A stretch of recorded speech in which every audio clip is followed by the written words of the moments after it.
www.correiosantafé.com.br, aqui em Aparecido Taboado, com exclusividade. Vou conversar agora com o senhor Juscelino Camusi. Bom, o fato é o que aconteceu na última sexta-feira, onde um jovem veio tirar a vida da própria mãe. E esse senhor, no caso, é o pai desse adolescente. O que aconteceu? Meu filho já apresentava um quadro de, digamos que talvez de paranoia. Estava envolvido com sites que se encontra na internet, inclusive um desses que talvez mais tenha influenciado ele, é um site de nome, eu não sei nem pronunciar direito, mas seria Zeitgeister, que quer dizer espírito livre, alguma coisa assim, é um termo alemão. E envolve questão filosófica, questão por exemplo, de Jesus Cristo. Nesse site relata que Jesus Cristo seria uma invencionice dos romanos, né, com a finalidade de dominar o mundo através da religião, e por aí vai, até chegar em outros pontos muito mais profundos, tal.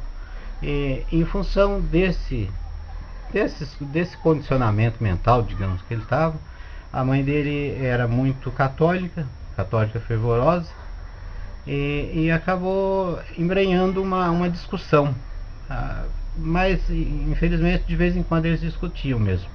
Ela morava no Paraná, ele estava aqui a passeio, cuidando dele, né, até porque ele é menor de idade, 17 anos ainda. E acabaram se discutindo em função disso aí, eu tentando apaziguar, eu estava presente no momento, estava nós três. Eu tentei apaziguar e dizer para ela que isso passa, porque é uma criança, adolescente, acontece de às vezes inculcar, né, condicionar mentalmente a cabeça com alguma coisa, mas isso passa, isso é uma fase, amanhã depois está pensando outra coisa totalmente diferente, está com uma ideologia totalmente diferente. Mas, no entanto, eles acabaram se embrenhando numa briga bastante brutal, na qual eu entrei no meio e consegui desvencilhar os dois e pedir para que ela corresse. Mas, ao contrário dela correr, ela pegou e entrou novamente para dentro da casa. Quando ela entrou para dentro da casa, eu juro por Deus, não foi visto que ela tivesse pegado uma faca. Ele relatou na presença do doutor delegado que houve esse fato dela pegar uma faca para tentar agredi-lo. Eu, do meu ponto de vista, eu não vi e acredito que isso não teria ocorrido, até porque não existia duas facas, caída na área do crime ali. Existia uma faca, mas pelo fato de estar na cozinha, mas uma faca colocada em seu devido lugar e não caída no chão, nem com mancha de sangue ou alguma coisa assim. Aí eu sei que eu me embrenhei na luta corporal com eles e pedindo para ele, meu filho, ela é sua mãe, não faça isso. E por fim consegui tirar a faca da mão dele, sabe? Como eu estava sem telefone na hora, e eu notei que ela já saiu sangrando. Quando eu consegui tirar a faca da mão dele, eu peguei e saí correndo e estava sem telefone. Como ela estava sangrando, eu corri até aqui a chácara, que fica questão de 200 metros mais ou menos, desesperado, para poder acionar o corpo de bombeiro, para prestar os primeiros socorros, né? Quando eu cheguei aqui, inclusive eu vim com a faca, peguei e joguei aqui ao lado da casa, essa faca que ele estava cortando, que eu tinha tomado da mão dele, e peguei e desci para lá tentando oferecer os primeiros socorros. Nisso ela estava deitada na sala, em um colchão que estava lá, bastante ensanguentada, e eu me ative muito e achei até bastante estranho, uma perfuração bem na altura do coração, sabe? E depois o médico legista acabou dizendo que foi aquilo dali que acabou ocasionando a morte. E ela tinha cortes em várias outras partes do corpo também, né? E infelizmente veio ao óbito ao dar entrada na Santa Casa aqui do município. Agora, a gente pôde notar que na delegacia ele falava outras línguas, inclusive fluentemente o inglês, onde o delegado conversava com ele e ele entendia muito bem o que era o inglês. Ele chegou a fazer aula de inglês, ele tinha essa formação? Sim, desde pequeno a gente teve preocupação para que ele estudasse, para que ele aprendesse, para que ele dominasse outros idiomas, para que tivesse uma possibilidade de ter um serviço bom no futuro, de ter, se for o caso até de ir para algum outro país, né? É uma deficiência que eu tive, né? E que eu gostaria que meu filho não tivesse. Então sempre eu motivei ele a estudar inglês, alemão, o espanhol, pelo menos essas línguas mais básicas que hoje se faz muitas vezes até necessário na maioria dos serviços, né? Já que boa parte das indústrias hoje, principalmente as que remuneram bem, e até mesmo por parte do Estado, dependendo do serviço, você precisa de ter um acesso a uma segunda e às vezes até uma terceira língua, né? Então, de fato, ele conversou quase todas as entrevistas que ele fez com o delegado, o doutor, acho que Saulo? Lúcio, né? Foi feito em inglês e algumas vezes em italiano. Agora, ele era usuário de drogas? Existe uma suspeita, porque na hora que ele chegou, quando aprenderam, ele foi preso em cima da ponte. Inclusive existia um temor muito grande por parte de mim e do delegado. Nós estávamos juntos na hora, quando a viatura comunicou que havia localizado ele. Eu tinha um temor muito grande que ele saltasse de cima da ponte, já que psicologicamente ele estava bastante abatido, né? Só que, graças a Deus, isso não aconteceu. Os policiais até têm que elogiá-los muito.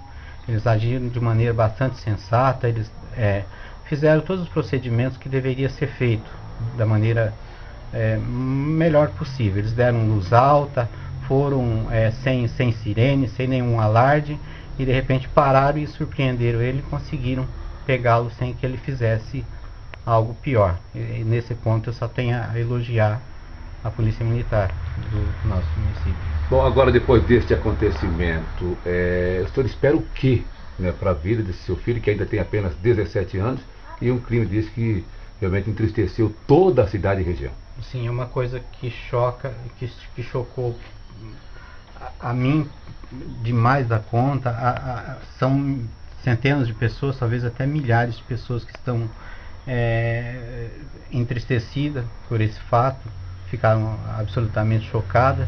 Agora imagina para eu, que sou pai, ex-marido dela, né, e tenho uma outra filha também, a qual eu amo muito, e que está em estado de desespero porque perdeu a mãe, que inclusive ela morava com essa minha filha no Paraná, ela estava aqui de visita. Veio visitá-lo, no caso. Veio visitá-lo, e também em função de uma aposentadoria que ela tem, que havia sido suspensa. Eu gostaria de colocar que ela tinha problema neurológico e bastante grave.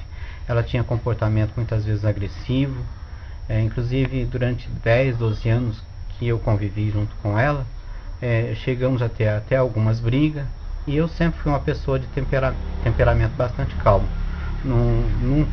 Dificilmente eu me estresso, só que às vezes eu cheguei até a me estressar, ficar nervoso, em função da convivência, que era um pouco tumultuada.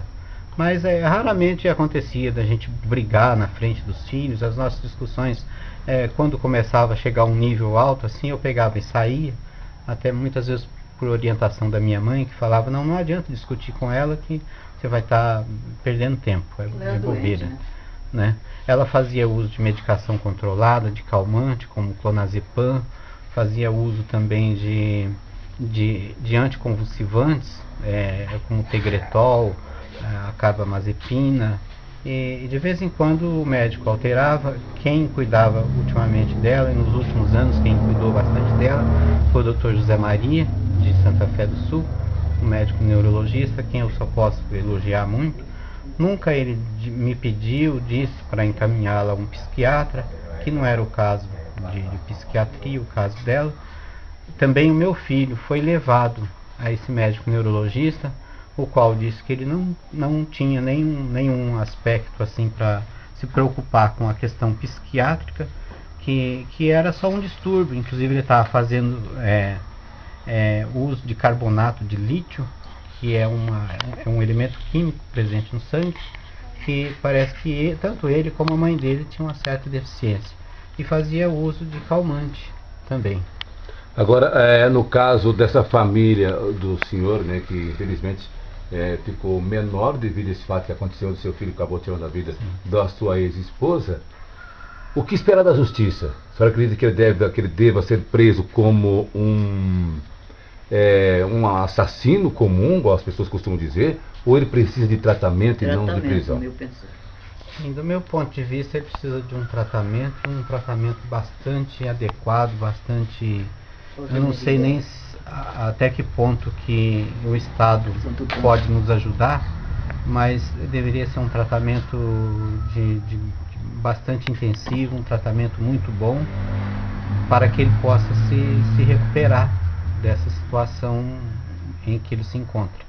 Me parece que ele estava num quadro, que eu não sei direito o termo, que a psicóloga do CAPS colocou, mas parece que ele estava eu não me lembro bem o termo, numa crise psicológica bastante aguda. Eu não me lembro o termo, não sei te falar agora como que foi. Eu sei que no dia que esse fato ocorreu, foi ocorrido por volta das 8 horas da noite, nós estivemos, eu e a mãe dele, a finada mãe dele, estivemos no CAPS, que é no Centro de Apoio Psicossocial.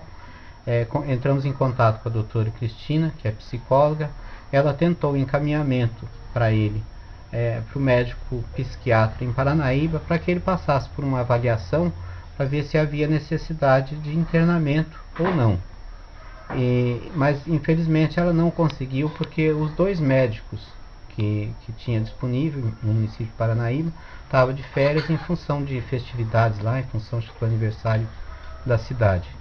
E ela se dirigiu, ele não queria vir até o CAPS, mas ela se dirigiu de muito boa vontade, se dirigiu até a casa onde ele estava, e inclusive conversou bastante com ele, viu os vídeos que ele estava assistindo, sabe? E tentou acalmá-lo, se interagir da situação, conversou com a mãe também. Como se diz, eu acho que ela fez o que estava à altura dela, o que ela poderia e deveria ter feito. Nesse ponto também a gente não pode questionar, né? Agora, houve outro fato de uma semana ou 2 antes, ele aparentemente já não estava muito legal, questão de uma semana antes, e minha mãe pegou e agendou. Até então a mãe dele não estava aqui, faleceu, mas a minha mãe, a avó dele, agendou no CAPS ali com o psiquiatra, e nesse dia ele veio, meu filho veio, teve presente, estava tranquilo, e o psiquiatra não compareceu. Aí no outro dia também já não veio, ele veio novamente, mas o psiquiatra também não veio. Então houve esse problema. Talvez se o psiquiatra do CAPS tivesse avaliado ele, quem sabe percebido alguma coisa, talvez já teria direcionado ele a um tratamento, talvez um internamento, o que talvez poderia ter evitado isso aí. A gente não sabe dizer, de repente foi um desígnio de Deus para que isso acontecesse, mas, como se diz, esse fato aconteceu e é interessante que a gente coloque. Bom, para encerrarmos, isso aqui são os remédios que ele tomava, é isso? Não, ela. Os remédios que a mãe tomava. Eu aqui, né? Olha o tanto de remédio que a mãe tomava. Acho que é 15 qualidades por dia. E a mãe tomava esses remédios, essa quantia de remédios, e ele também, o filho, que também acabou tirando a vida da própria mãe, também tinha problemas de saúde. Edson Ferreira para o Correio Santa Fé, www.correiosantafé.com.br. Nós conversamos então com exclusividade com o pai do adolescente que tirou a vida da própria mãe na última sexta-feira.